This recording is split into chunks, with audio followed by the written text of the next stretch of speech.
The following audio is a verbatim reading of teenager Helen Grimster's witness statement. Helen was excused from giving evidence at the trial because she was studying for her CSE O-level examinations. There is no evidence that her statement was read to the court.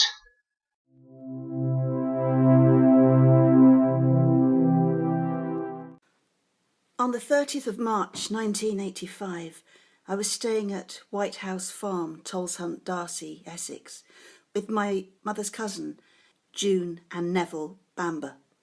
I was with my mother and brother at the time, and also my third cousin, the daughter of the Bambers, Sheila Caffell.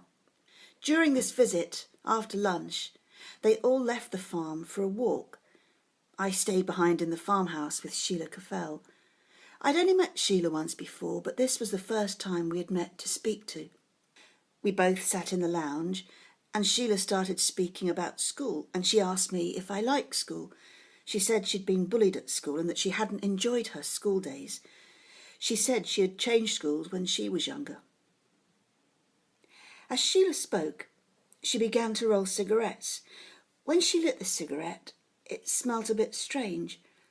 As we talked, she chain-smoked the whole time and kept insisting that I tried one of these cigarettes, although I had declined the first offer.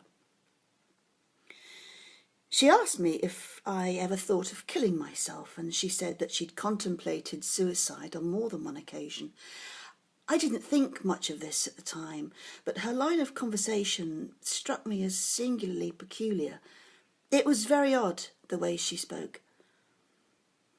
She said that she thought she was a white witch, and she asked if I knew what that meant. I replied that I did know what it meant. She also said that she had to get rid of the evil in the world, and she kept going on about this. Sheila said that her mother said that she, Sheila, had lost her soul, and that June had said Sheila should be more religious. She said she'd had a nervous breakdown and was now on tranquilizing drugs. I knew at this time that Sheila was separated from her husband Colin, and she said at that time she was happier because she was on better terms with him. Sheila asked me if I'd ever tried taking drugs. I said that I hadn't, and she said she thought that everybody should try taking drugs, as she had taken them herself. We also spoke of another relative, Susan Burgess, and she wanted to know if I'd had any recent knowledge of her. This conversation lasted about 1 hour, and it frightened me, and I thought she was very strange. I have never visited White House Farm since, and I have not seen any of the Bamber family since. I went to the funeral of the Bamber family with my mother, but we didn't really speak to anybody.